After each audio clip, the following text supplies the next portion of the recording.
Thank you so much for joining us this afternoon. When we saw the programme and that we were up against a session on free speech, we did think that actually for humanists this could be a very tricky decision, but you have made the right one, so welcome. Thank you very much for joining us this afternoon. For those of you who don't know me, my name's Claire Elkin-Webber. I am the Director of Humanist Care for Humanists UK, and one of the great privileges of my role is that I oversee our Faith to Faithless programme. And one of the things that we hear most often from people who use our services, and really one of the core reasons why Faith to Faithless was set up, is that people feel an incredible sense of loneliness and isolation when they leave a high control religious group. So after they've already faced the immense difficulties, whether they are practical or psychological or existential difficulties of leaving that group, they're then faced with a further dilemma. Because humans are social creatures. We want to form connections, we want to form communities, we want to form groups. So how do you start from scratch with finding or building a community that shares and accepts your values, that understands your journey, and that accepts you for who you really are? So I'm really delighted this afternoon to be joined by three absolutely incredible women. So three activists who've been instrumental in shaping our services. I've learned a huge amount from all of them, and I hope that you will too. So we have with us George and Ffion, who are volunteers for Faith to Faithless. They've created incredible communities everywhere that they've gone, and they'll tell us a little bit more about that in a second. And also Terri on the end here, who is our Apostate Services Development Officer. So Terri first volunteered with Faith to Faithless in 2017. And was a volunteer with us for about 6 years before she became a member of staff, and under her guidance our services have grown immeasurably. So I'm not going to do a huge amount of talking. I'm going to let these tell their stories. So George and Ffion, I'll start with you, and you can fight it out between you who answers first. Could you share with us a little bit about what it was like growing up in a high control religious community? Yeah, I'll go first. So for me, I was pretty lucky because I grew up in the back of Beyond in Wales. So I was isolated anyway. It wasn't like there was this big world just outside my door. It was farms and cows. So my family were, for Jehovah's Witnesses, quite liberal. So I did get to do things like go to concerts and things like that. But I always had to be aware of the fact that everybody around me was satanic and going to die. God was going to kill everybody around me, and therefore it makes it very hard to make connections. It makes it very hard to have close friends. So I had that, but I was able to have friends outside of my religion. A lot of Jehovah's Witnesses aren't. A lot of Jehovah's Witnesses don't get to do extracurricular activities and things like that. So I had that, but I had a pretty solid family, and like I said, they were liberal enough to allow me to do some things. I had some freedoms, but one thing I didn't have was an encouragement towards education. Mm-hmm. So I grew up knowing, A, the world was going to end any minute, and B, I was not going to continue with my education. I left school at 16 to basically preach. Yeah. And that became my life then for several years. Yeah. So one of the things that I mentioned in the introduction is about acceptance and values. And how was it for you trying to be who you are in that community, small as it was? I was a precocious brat is probably the politest way to say it. And therefore, I think I was given a little bit more leeway with some of the adults, but I was not allowed to question. Right. That's something that you learn very early on. So you can be precocious, but what you cannot do is question your beliefs, because that way darkness lies. Mm. So that was the biggest thing that you learn very quickly. You shut down the questions. Right. Right. Was that a similar experience for you, Ffion, growing up?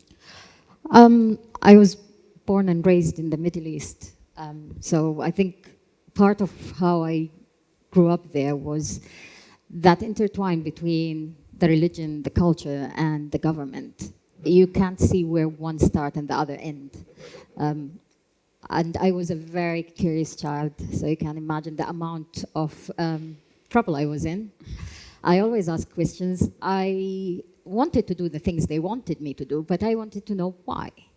So you can imagine in school, in home, it's always was one of the things which I was known for. You're stubborn, and you're always trying to make people feel bad. And it's like, it wasn't about that. It was, I wanted to understand why everything. Because especially women growing in that environment, every single element about you is controlled.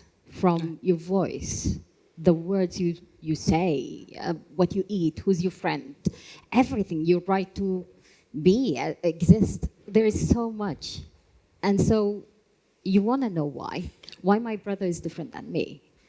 So I always was very proud of that I will not give up on trying to know. And so I read a lot, anything I could find, so I could get in debates, which wasn't a good thing, again. So what kind of response did you get to being that kind of stubborn child? In school, because we have Islamic study part of it, I was sent to the principal office several times, and they called my mom or my dad. And after a while, when they saw it will keep happening, they just would send me out of the class during that, which was really good for me because it was boring. And I didn't understand the prayers. I was like, I never understood why would we repeat the same thing 5 times or more, and we're repeating the same words. God must be very bored. But also for me, it was that element of, I have ADHD, I'm very active. And so I can't sit still, and it's part of that. I was kicked from the mosque 3 times, twice as a child, and they told my parents not to send me again. It was like the Sunday school kind of, but in the mosque, because I get bored, I'm drawing, and then I give it to the other children, they laugh. Not just me distracted, everyone else, but also asking more and more questions. So yeah, the last time I was kicked, I was an adult, because I fidget a lot. So everyone had to repeat the prayers because of me, so. Oh dear. Thank you. I think one of the things that we don't often talk about when we're discussing leaving high control religions is we'll sometimes talk about the difficulty of leaving in terms of practicalities, finding somewhere to live, finding work, education, all those sorts of things. I think one of the things that sometimes we don't talk about is the difficulty in leaving because there are some positive things that you're leaving behind. It's very easy for us to categorise religions into wholly bad, and these ones maybe are okay. But actually there are always some positive things in those communities. So can you tell me, both of you, sort of what made it hard to make that shift? Want me to start? Okay, so I think, again, my perspective is that when you're born in a community like that, it's all about the group.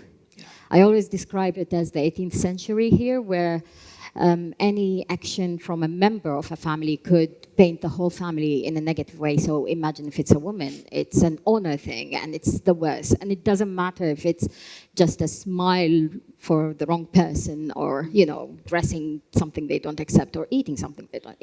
It's anything that they could judge you for. And so you don't want to harm your family.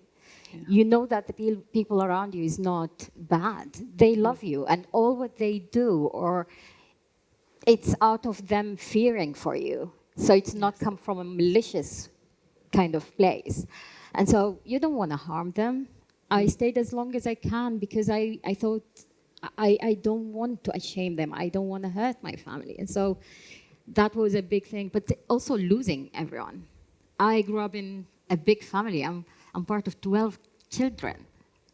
I miss them. We were friends.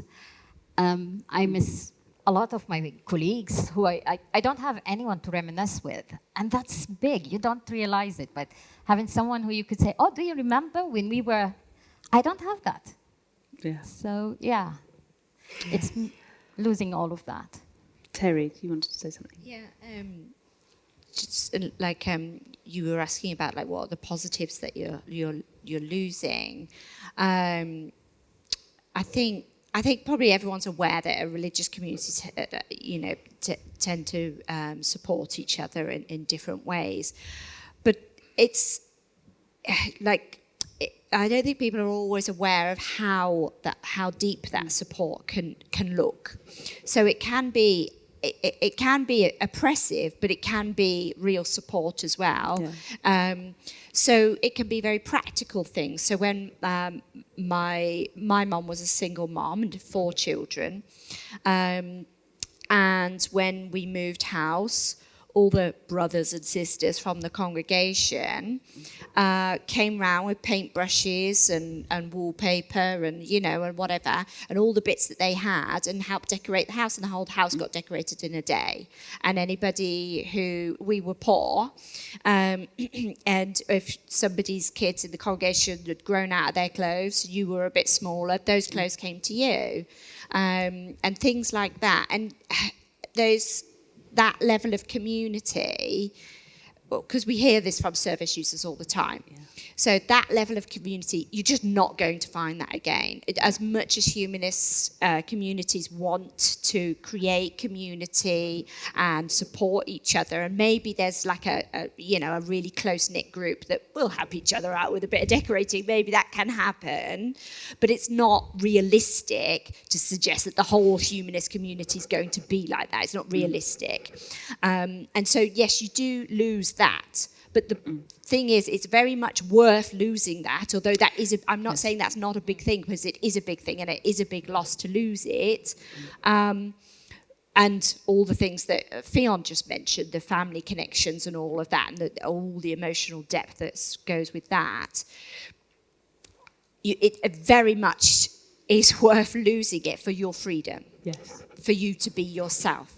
To be accepted for who you are, and to move around in the world in the way that's right for you, and without all the other conditions that can be very oppressive that come with it. So you get all this wonderful sense of community, but there's a lot of conditions that come with that. Yeah, and I think that can be quite a difficult concept to grasp sometimes, because you've got these really concrete things, this, community, this life, employment, housing, finances, all of that sort of stuff. And then you've got this existential freedom that you're talking about, and the freedom to be yourself and express yourself and live the way you want to live. But how you describe that to somebody is actually really, really difficult. It's really hard. So balancing those things, it's almost like at some point it just becomes impossible. Yeah. Doesn't it? It's not necessarily a describable incident, is it? No. Yeah, I remember one time when I was going to be stuck in Berlin for a night.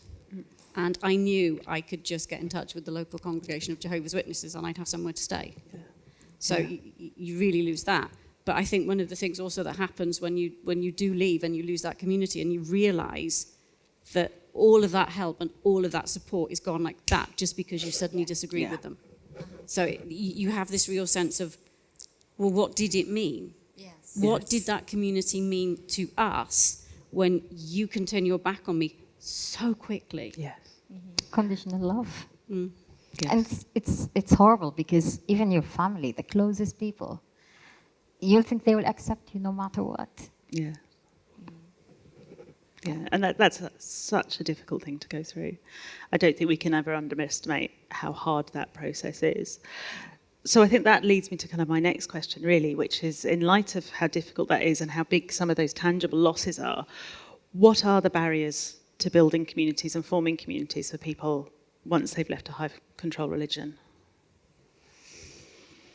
Oh, making friends as an adult is so difficult. So I've spent 10 years or more around people who've left high-control religion on various social platforms as well, and the question that comes up over and over and over again is, how do I make friends? Yeah. Because when you're in school and you're spending all day with the same little group of people, you're going to make friends. Mm.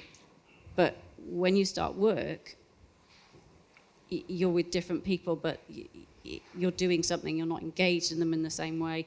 Mm. You might have a job where you're on your own and all sorts of things. You don't spend the same amount of time. You don't play with people. You suddenly realise that actually building relationships and building friendships is hard work. Yes. And you might not, at that point, have the mental capacity to do so. Yeah.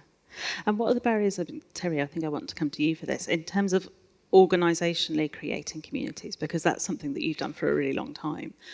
What are the barriers that we've got to face there when actually we're thinking about, well, how can we be inclusive? How can we welcome people? How can we make a space for people? I think it's just the lack of awareness, really.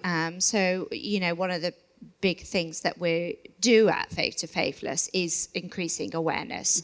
And a big part of that is increasing awareness within humanist communities. But obviously we're doing it in wider society as well. So we're going in to talk to social workers, therapists, doctors, you know, people that are going to meet vulnerable people.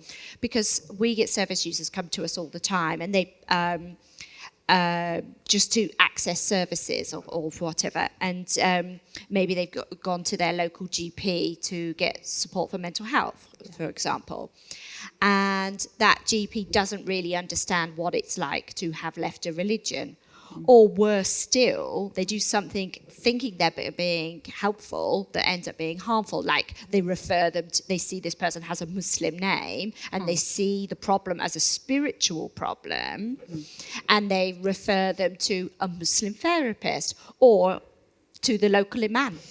I mean, that has happened. We've had service users who had those experiences. So these are the kind of barriers, just as a lack of awareness,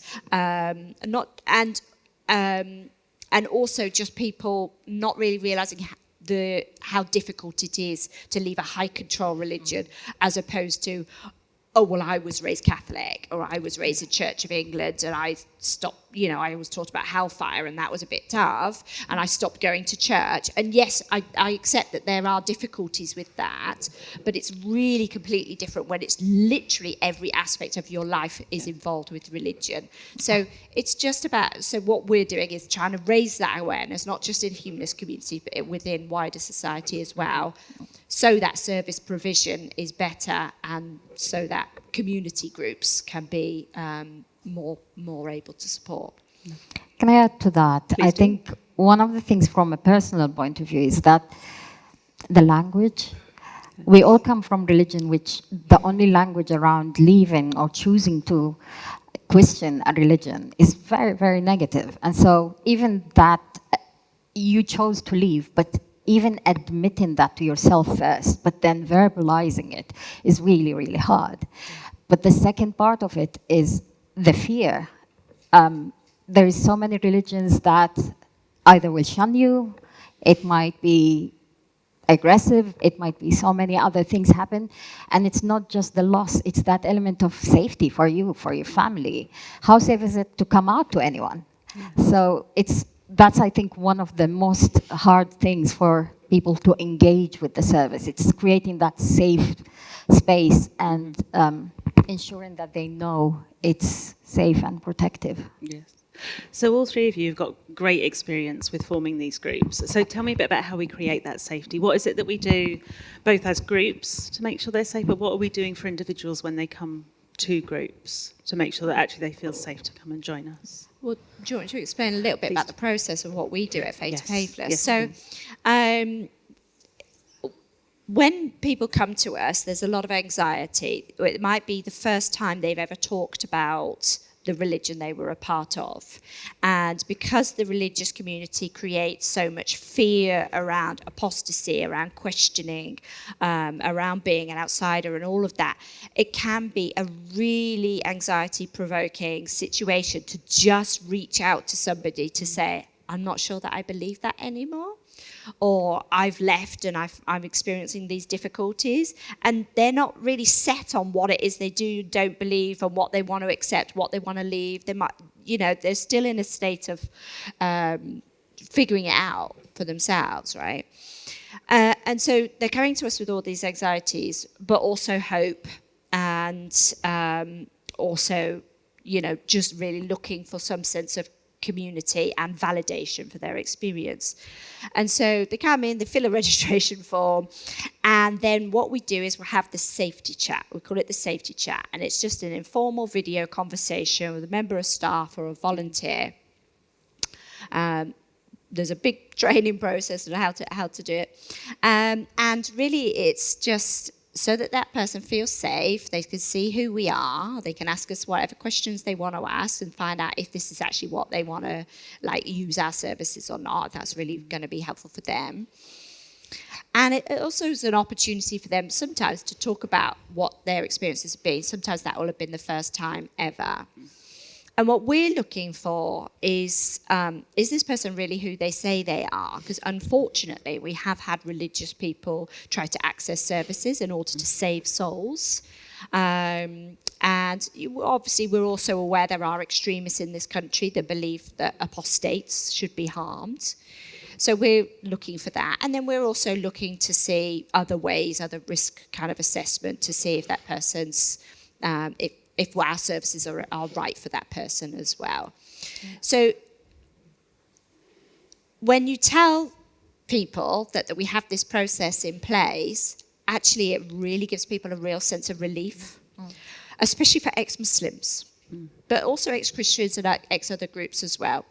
Because I'm just going to say not just but ex-Jehovah's Witnesses as well. There's a real fear that they're going to meet people from the religion that they've left, and that those people might out them to their family if they're not already outed. And so there's a real fear about that. And so this makes people feel a lot more comfortable, a lot more safe. And it's a pastoral moment, a non-religious pastoral moment to just like be able to talk. And people leave those, we might end up talking about really heavy trauma sometimes, but people leave those conversations feeling joyful. They feel connected. And like they would have talked about some really upsetting content, and they were having a good laugh at the end of it. It's a strange mix, but people are just so glad that they've met someone that's like that. And that's the beauty of peer support, because all of us have lived experience that so they're talking to somebody that gets it from personal experience as well, and so they're like, oh my God, I'm so glad that I found you guys. That we hear that all the time. So we put those safety processes in place. And you guys are hosting those social events. You're putting in safety processes in place as well, aren't you? I don't know if you want to talk about that. And actually, before you do, I just want to say that when Terri talks about those safety chats, it sounds like the most obvious, sensible thing to do in services. Like, of course you would do that to make people feel safe. But actually, it's incredibly unusual to have that sort of process in place. So, I've worked in various different support services for about 25 years in different sectors.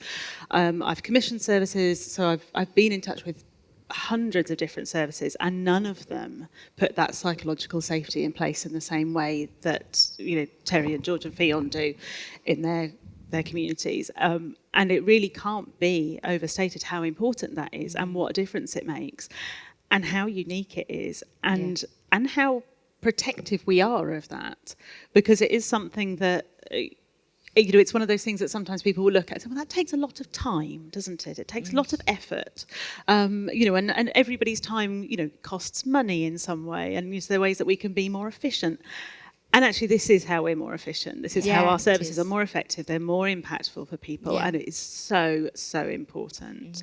So I didn't want anybody to just think, well, this is just a normal thing that we do, because actually it's a real core, unique thing that is really important. And so I do think what you just said, I totally agree.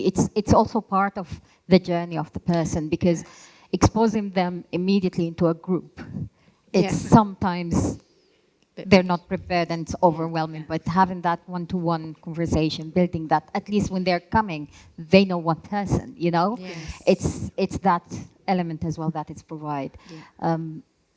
We look at where we will host things as well, because again, safety, is it a place where they might encounter someone from their religion, their community? We do look at all of these things as well when we are organizing these elements. But I will leave it to George to say more, actually, because...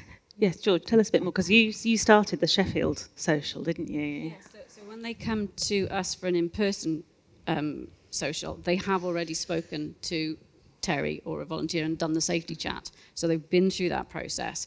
And Faith to Faithless never advertise where the in-person meetings are for the safety of people who are attending. So unless you've been through the safety chat, you will not find out where it is. And I think that, again, is really important for reassuring people that this is going to be a safe space. And we both make it very clear within the space that that's what it, this is a safe space. This isn't necessarily a confidential space, because you can't always guarantee that. You might be in a public place.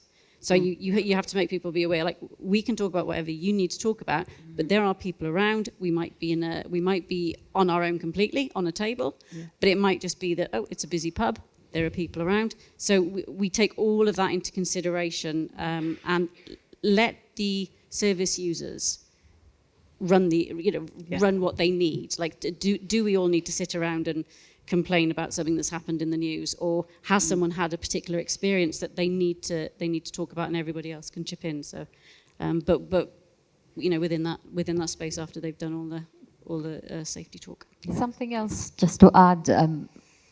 Even after people have joined, they have a say sometimes if someone is not safe to be around.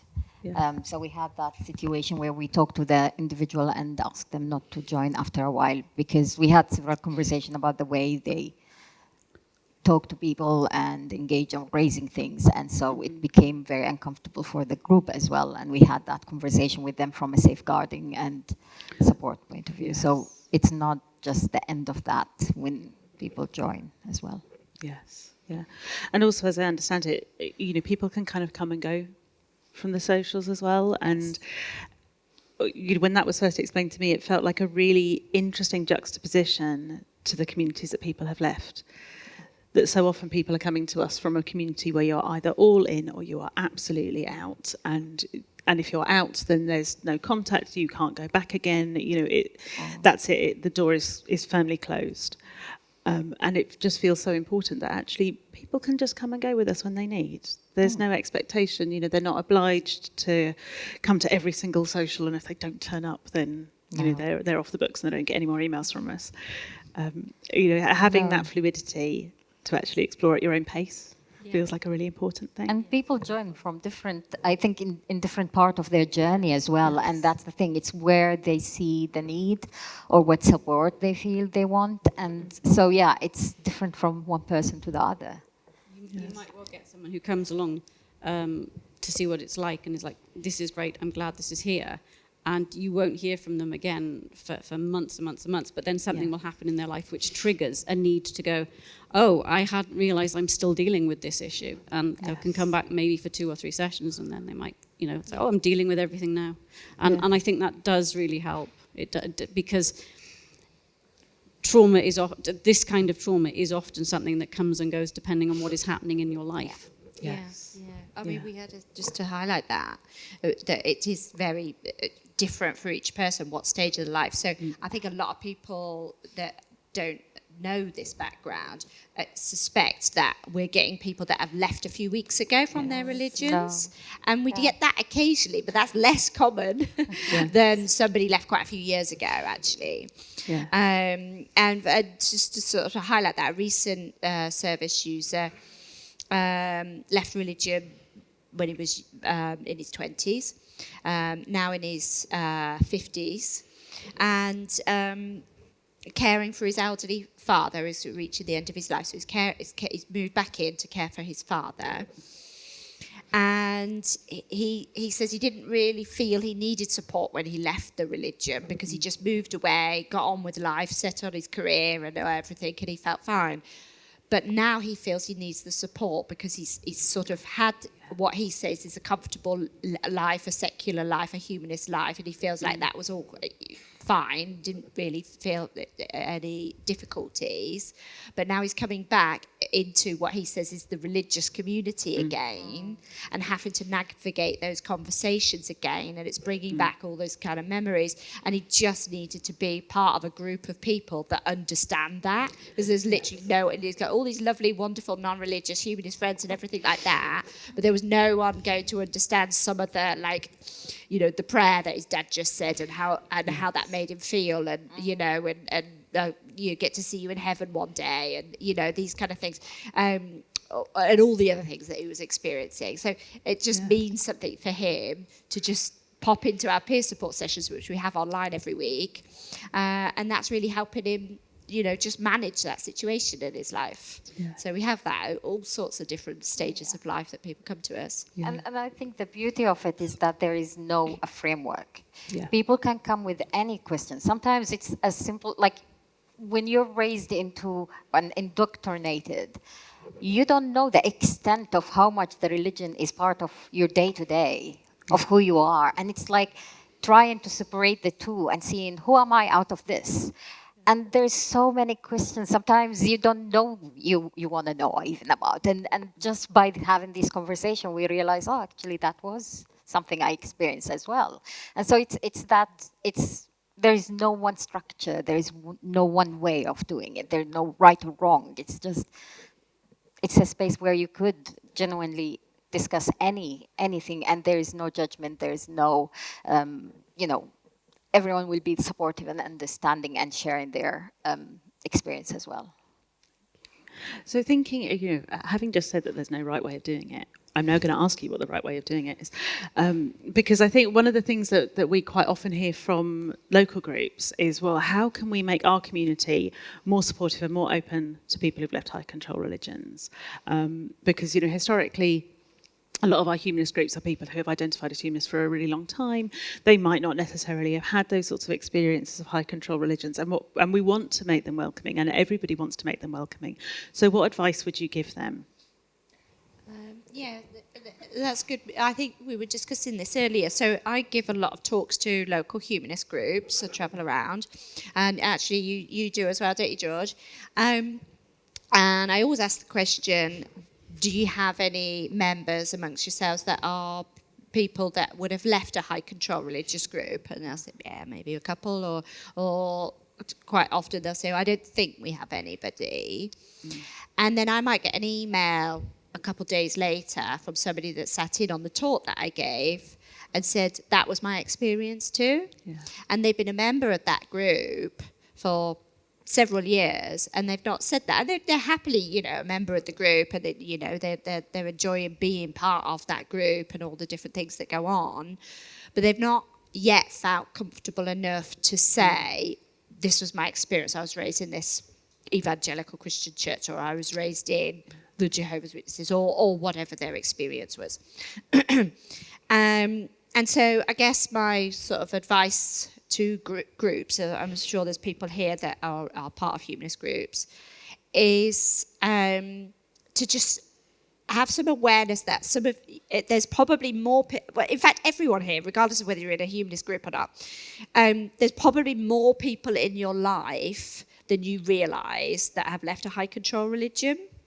Because even like Donna, who now manages our service, as she said, like there's more and more of her friends now telling her that was actually my experience, and she's known these people for a really long time. And so it's a lot more common, a lot of hidden apostates is the term, or ex-religious people that have had these abusive religious experiences or have been part of a high control religious group. And maybe it's something that was part of their life 10, 20, 30, 40 years ago, and they've gone on to have, a successful life, or however life's gone for them. There might still be something that they want to talk about on that. So just create a community where we don't just bash religion, because for us, we've all been part of religious communities. We're talking about our families there and our own experience, and we don't want to be made to feel like we were stupid or we were morally, I can't even get my words out. But yeah. So just I think that's such an important point, isn't it? Yeah. Is that I can, for want of a better word, I can be quite an evangelical humanist, and sometimes the other part of my work is around non-religious pastoral care, and sometimes that gets very frustrating, and I can get very annoyed with some of my religious colleagues and some of the things that they are instructed to do by the groups that they come from. And that can tip over into bashing religion. And working with people in Faithless has just reminded me that actually if I start doing that, I can make people feel really ashamed that they believed that this was a real part of their life, that actually it was difficult to leave and that they didn't see through it earlier and that sort of thing. So that really resonates with me as something that I have to check myself about. and I've worked hard to make sure that actually, accepting people's journey is really important, as well as accepting who they are right now. Meeting them where they are, yeah. I mean, don't get me wrong, it's not like ex-religious people don't criticise religion. They definitely do. But it's making sure that when you're doing that, you're talking about doctrines, beliefs and practices that are harmful, and not all Muslims are evil or all Christians are stupid or whatever the thing is that you're saying. I know nobody really is doing that. That's a bit extreme. But just being aware of how you might be saying that in small ways and not really realising, anyway. I think a lot of us have had the experience where we've been in a secular group, often a humanist group, and somebody says something like, well, I can't believe anyone would believe that. And you go, I did. And I wasn't any more clever or stupid than I was now.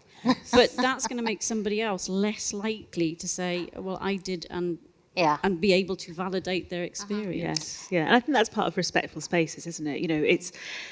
If we want to be respected for our freedom not to believe, we have to respect other people's freedom to believe, as long as they're not harming anybody else. And that's part of it, creating those inclusive spaces and space for people to question and explore and understand their beliefs, rather than being kind of right and wrong about it.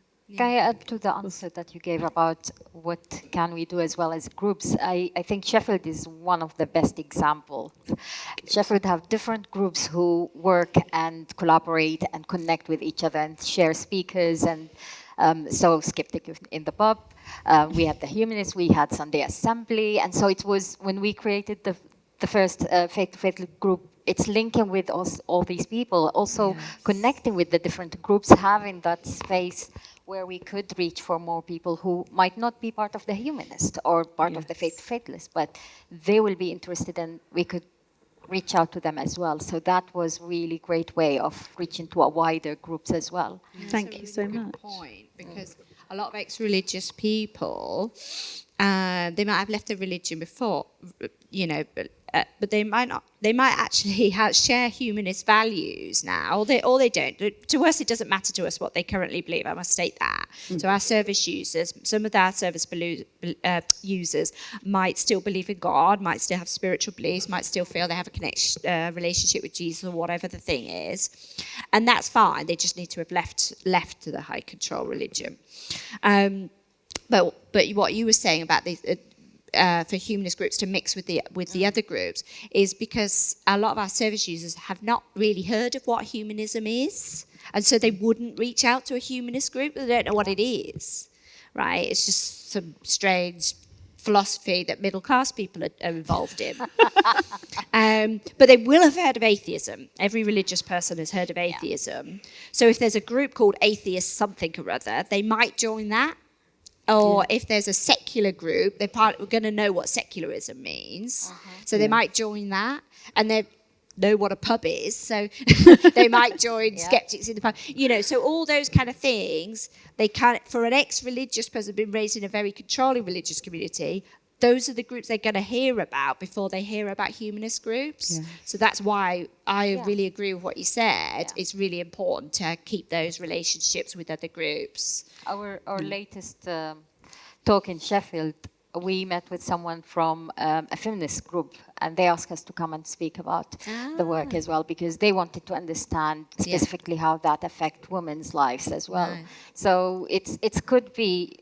You could get that collaboration with people from all sorts. It's just being open mind and not just be in silo away from everyone else. Because some people leave their religion and they don't want to even think about it anymore. And so that's why they distance themselves from anything related to it. Yeah, and so you might find them in another interest that they have, and they realize there is actually something or space for them. Yeah. Right. In the interest of collaboration, we've got a little bit of time for questions. Hi there, thanks for your talk. I was wondering if Faith to Faithless also has any involvement or gets requests from other high control groups that are not maybe necessarily religious. So I'm thinking of kind of like other cultic type organizations, including, those that are supposedly, life coaching or high control exercise groups, those kind of things. Yeah, so there's a lot of crossover, and some of the mechanisms that we see in high control religious groups happen in high control political groups, therapeutic groups, yoga groups. There's all sorts of things where these oppressive levels of commitment and adherence to the leader, and all these kind of things that are happening.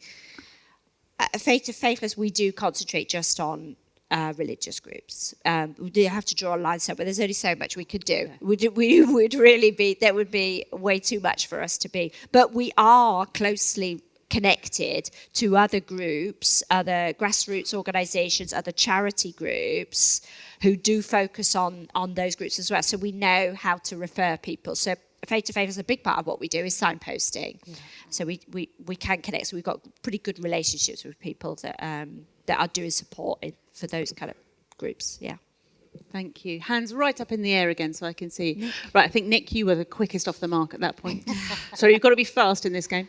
Could you say something about the intersectionality between leaving a high control religion and sexual orientation and gender identity? Clearly that's part of my own story and journey, but it would be helpul.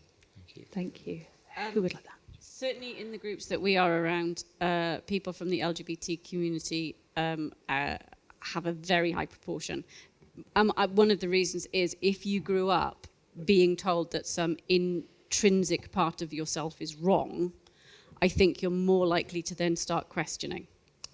Yeah. So I think that means a lot of people who would identify, on the queer spectrum, would sort of wake up from their religious background.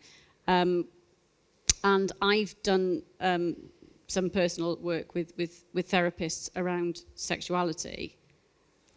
And a lot of what they do working with people who have had difficulties coming to terms with their sexuality, who have family issues and all of this kind of thing, is very similar to what we would do with people who've left high control religions. It's the same kind of mechanisms that are keeping you in a heteronormative, trap, that are keeping you in a religion. So there's a lot of crossover there. But we do have a lot of people. Yeah. The thing as well for me is that people think about it and think if you start questioning who you are in an early age, then most of them young. No. Because you're so indoctrinated, you'll think something wrong with you genuinely, and you'll try to avoid even thinking about it, try to change who you are, try to fit with what they want you to be, because you don't want to disappoint anyone. You don't want to be a freak, because that's what's the whole religious telling you. And I think no one religion that didn't have some kind of direct horrible death for people who question their sexuality. So for me, it's people in a different time of their life when they reach a point where they realize, and all the questioning lead them to that point where they know actually, yeah. I think it's especially hard for our LGBT service users because it's not. Sometimes it's not a choice to leave the religion. They might still have a faith and they want to be. It might be really important to them, the relationship with the religion and the faith, and their spirituality is a really important part of who they are. But they can't deny who they are in terms of their sexuality or their gender expression as well. But the religion, I mean, we've not yet to meet a religion that's not homophobic or transphobic or biphobic. We've yet to meet one. So they, even if they want to stay in, they can't, or at least they can't be themselves, or they have to remain celibate, or whatever the thing is, So there's just no way they can live a life that's right for them. And remain in, but people do. People stay in and put up with living a celibate life or just living an oppressive life, and the other reason why it's doubly difficult is because it's really hard. Identity change is really hard.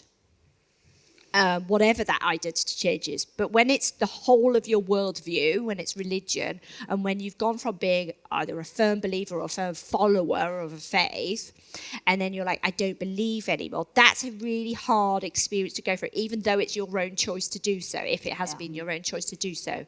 But to do that at the exact same time as coming out as gay or trans or bi or lesbian, coming out at the same time in terms of your sexuality or your gender expression and your belief system at the same time, you've got to deal with those two things at once. It's already really hard to do one of those things. So, yeah, it's hard, which is why we have an LGBT group as well, in addition to... Can I add one more thing? Really quickly. Yeah, very quickly. For women specifically who are, I would say, from Muslim societies, because that's my experience, you have no choice. You will end up in an arranged marriage. You have no choice. And so sometimes you will just expect and accept that is the life that you need to live. And that's become harder when people decide to leave because it's divorce and all the other elements, and if you have children, and it's a very complicated, depends on what religion you are in. But one of the other elements is the language. There is no positive language that you could use in Arabic, and there isn't like that you could start from a fair, equal ground to discuss how you feel about the religion or your sexuality, because both come from the Quran and it's negative. So things to think, I think about all the time.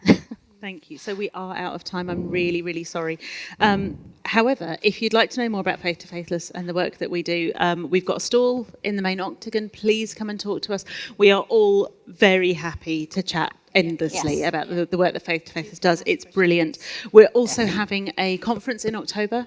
It's the 10th anniversary of Faith to Faithless this year. We're really excited about it. So you can follow Faith to Faithless specifically on all the social channels. Terri will be making an announcement in the coming weeks about that conference. It's going to be absolutely amazing. I've got some other announcements to make, but please can we show our appreciation for our panel? They are absolutely wonderful.